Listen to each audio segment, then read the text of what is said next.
आप सुने होंगे कि बहुत से लोग कहते हैं ना कि आई लीग के टाइम इंडियन टीम की परफॉर्मेंस बहुत ही अच्छी थी और आईएसएल की वजह से देखा जाए तो इंडियन टीम की परफॉर्मेंस बहुत ही खराब हो गई है।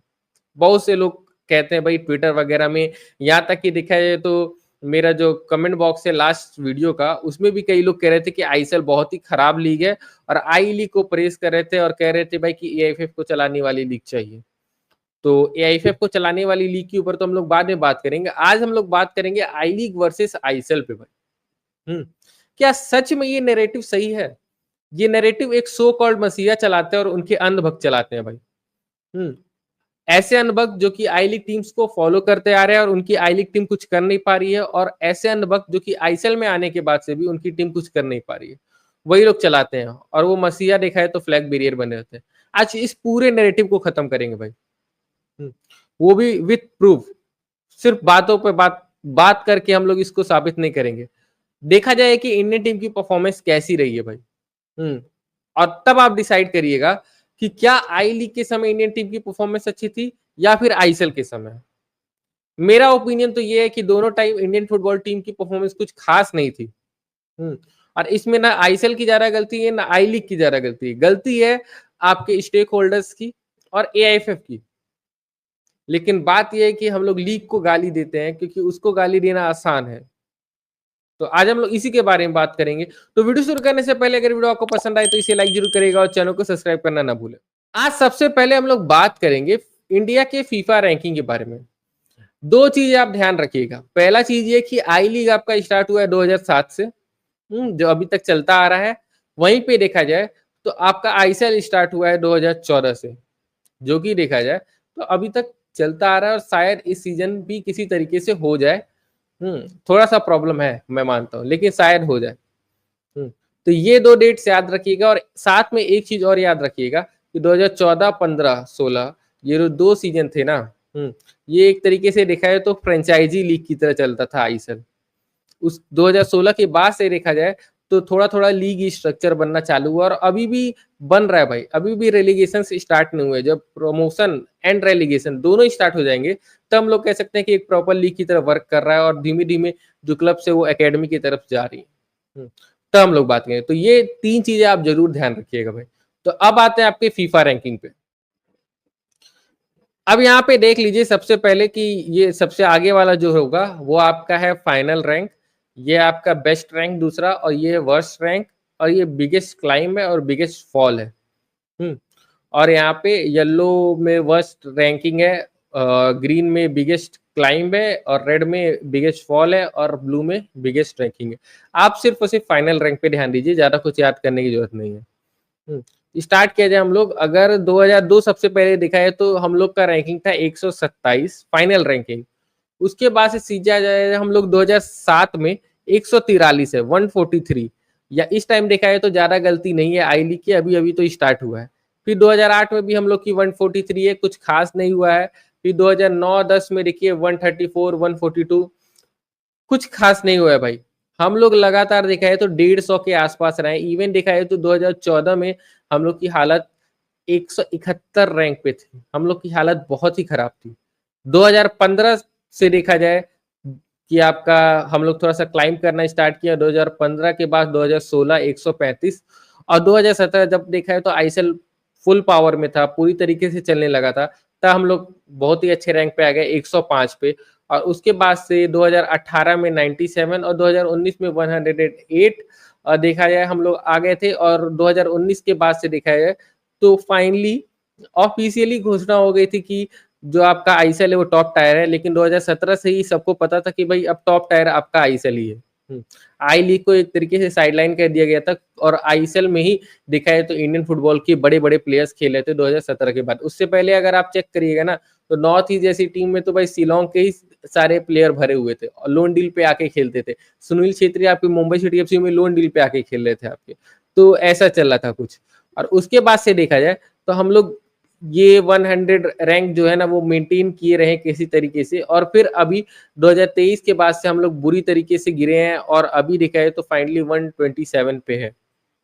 बल्कि मेरे ख्याल से 130 भी जल्दी ही पहुंच जाएंगे, बहुत दूर नहीं है हम लोग। तो देखा है तो फीफा रैंकिंग के हिसाब से हम लोग को साफ दिख रहा है 2007 के बाद से, अगर आप देखिएगा कि हम लोग की परफॉर्मेंस कहाँ खास थी भाई। आई लीग डेज कहाँ अच्छे थे, मुझे तो कहीं नहीं दिख रहे हैं भाई। आपको दिख रहे हैं तो कमेंट करके आप हमको बता दीजिएगा कि आई लीग डेज हम लोग के कहाँ अच्छे हैं। मुझे तो कहीं नहीं दिखे फीफा रैंकिंग के हिसाब से, कहीं भी नहीं दिखे। अब आपको ये भाई अमन भाई ये तो फीफा रैंकिंग है, इसको मैनेज किया जाता है छोटी छोटी टीम के अगेंस्ट खेल के, और रियलिटी में देखा है तो इसका कोई वैल्यू नहीं है, एक बहाना आप बना सकते हो। तो उसके बाद से हम लोग कैसे नापेंगे, हम लोग नापेंगे कि भाई कॉम्पिटिशन में परफॉर्मेंस कैसी रही है इंडिया की। इसी से नापेंगे। तो अब कॉम्पिटिशन में परफॉर्मेंस हम लोग देखेंगे तो किस किस कॉम्पिटिशन का देखेंगे हम लोग का। देखिए सबसे मेन कॉम्पिटिशन कौन कौन से रहते हैं, एक फीफा वर्ल्ड कप क्वालिफायर्स, एक एएफसी एशियन कप, और उसके क्वालिफायर्स हम लोग खेलते रहते हैं। तो वो सभी चीजें रहती हैं। तो अब हम लोग आते हैं ना आपके एएफसी एशियन कप वाले पे, कि हम लोग वहां कैसी परफॉर्मेंस दिए भाई। अगर आप देखिएगा 2000 क्वालिफाई नहीं किए थे, 2007 हम लोग क्वालिफाई नहीं किए थे, 2011 में क्वालिफाई किए, ग्रुप स्टेज गए, तीनों के तीनों मैचेस हारे, 13 गोल कंसीड किए।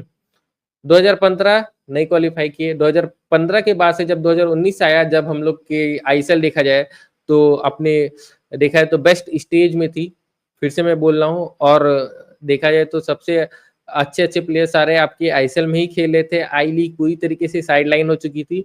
तब देखिए तो देखा जाए तो हम लोग का बेस्ट परफॉर्मेंस आया था। और आपको याद होगा प्रणय हलदार का वो लास्ट मिनट में एक कार्ड, जिसकी वजह से हम लोग नेक्स्ट राउंड में जाते जाते रह गए थे, जाते जाते रह गए थे, हम लोग बस डिफेंडिंग कर ही लिए थे। तो वो हम लोग का बेस्ट परफॉर्मेंस था 2019 में। फिर 2023 में देखा जाए तो आपका ईगो रिस्टीमेक के अंदर हम लोग सारे के सारे मैचेस हार गए, और अभी देखा जाए तो आपका चल रहा है क्वालिफायर्स के मैचेस। तो देखा है तो एएफसी क्वालिफायर्स में हम लोग के ये कुछ परफॉर्मेंस रही है। और देखा है तो एक 2019 को छोड़ के हम लोग की परफॉर्मेंस कभी अच्छी नहीं रही है। तो आप किसको दोषी दोगे भाई, क्या आई लीग को दोगे कि आईएसएल को? मुझे तो किसी कोई दोष नहीं दिख रहा है, किसी का भी कोई दोष नहीं दिख रहा है किसी का भी, ना आई लीग की खराबी है ना आईएसएल की खराबी है। यहाँ पे जब हम लोग बेटर तरीके से अपने नेशनल टीम को मैनेज किए हैं, एक अच्छा कोच था, उसके पास अच्छी टीम थी, अच्छे मैचेस खेल रहे थे, प्रॉपर वे में मैचेस खेल रहे थे, तब हम लोग अच्छा किए। और जैसे ही हम लोग सही तरीके से मैनेज नहीं किए हैं, हम लोग की हालत खराब हुई है भाई, सीधी सी बात है। अब हम लोग क्या देखा जाए, अब हम लोग देखा है तो वर्ल्ड कप क्वालिफायर्स में इंडिया की परफॉर्मेंस कैसी रही ये देखा जाए हम लोग। उससे भी हम लोग को एक तरीके से अंदाजा मिलेगा। तो अगर हम लोग वर्ल्ड कप क्वालिफायर्स में इंडिया की परफॉर्मेंस देखी जाए तो 2002 ग्रुप स्टेज, 2006 में तो देखा है तो फर्स्ट राउंड, 2010 जब आई लीग पीक पे होगा, क्योंकि आई लीग को स्टार्ट हुए 3 साल हो गए थे, तब हम लोग शुरू में ही बाहर हो गए थे भाई, कुछ नहीं कर पाए थे, बहुत खराब परफॉर्मेंस थी 2010 में। कहाँ गया आई लीग का परफॉर्मेंस भाई। 2014 यहाँ पर भी दिखे तो ज्यादातर आई लीग का ही हाथ है, हम लोग सेकेंड राउंड में थे। 2018, 2022, 2026 सब सेम है। यहाँ पर भी हम लोग ज्यादा कुछ कर नहीं पाए, चाहे आई लीग हो चाहे आईएसएल हो। इवन देखा है तो आई लीग के टाइम्स में तो देखा है तो हम लोग अपने सबसे खराब टाइम में थे। तो अब आप बताइए, मुझे साफ साफ बताइए कि किस लीग के टाइम में हम लोग की इंडियन टीम की परफॉर्मेंस बहुत ही शानदार थी भाई, किस लीग के टाइम में।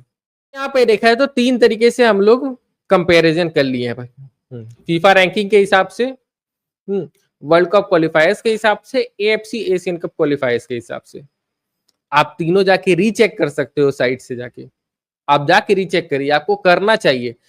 अगर आप ये चीज करेंगे ना तो ये जो लोग आपको गुमराह करते रहते हैं वो लोग गुमराह नहीं कर पाएंगे भाई। आप रीचेक करिए और देखिए इंडिया की परफॉर्मेंस कैसी थी। मुझे तो कुछ ज्यादा फर्क नहीं दिखा आई लीग से लेके आईएसएल में, बल्कि देखा है तो आई लीग के टाइम में हम लोग की परफॉर्मेंस और भी ज्यादा खराब थी। आईएसएल में आके देखा है तो कुछ हद तक सही हुई है, लेकिन फिर अभी देखा है तो हम लोग का एक डाउनफॉल आया है। और वो सिर्फ आईएसएल की ही गलती नहीं है भाई, सिर्फ आईएसएल की गलती नहीं है, उसमें एआईएफएफ का बहुत ही बड़ा हाथ है, बहुत बड़ा हाथ है। एआईएफएफ कैसे नेशनल टीम को मैनेज कर रहा है ये मुझे बार बार बताने की जरूरत नहीं है। तो इसीलिए मैं कहना चाहूंगा कि ये आईएसएल वर्सेस आई लीग वाला जो नैरेटिव है उसको खत्म करिए। आईएसएल आई लीग से बहुत ही बेटर है टेलीकास्ट के हिसाब से, जिस हिसाब से उसकी शेड्यूलिंग वगैरह होती है, जिस हिसाब से उसको मैनेज किया जाता है। आई लीग इस टाइम बहुत ही खराब हालत में है। अगर आप उसको अच्छा बना सकते हो तो बना के लाइए, फिर हम लोग बात करें कि हाँ आई लीग बेटर है। लेकिन अभी तो मुझे कुछ बेटर नहीं दिख रहा है। और अगर परफॉर्मेंस को देखा जाए तो मुझे पहले भी आई लीग की परफॉर्मेंस कुछ खास नहीं दिखी, जितना बोला जाता है कि आई लीग के टाइम में इंडियन टीम की परफॉर्मेंस बहुत ही शानदार थी। मुझे तो कुछ खास नहीं दिखा भाई। अब आपके क्या थॉट्स हैं, आप क्या सोचते हैं, हम लोग को कमेंट करके जरूर बताइएगा। और अगर वीडियो आपको पसंद आया हो तो इसे लाइक जरूर करिएगा और चैनल को सब्सक्राइब करना ना भूलें।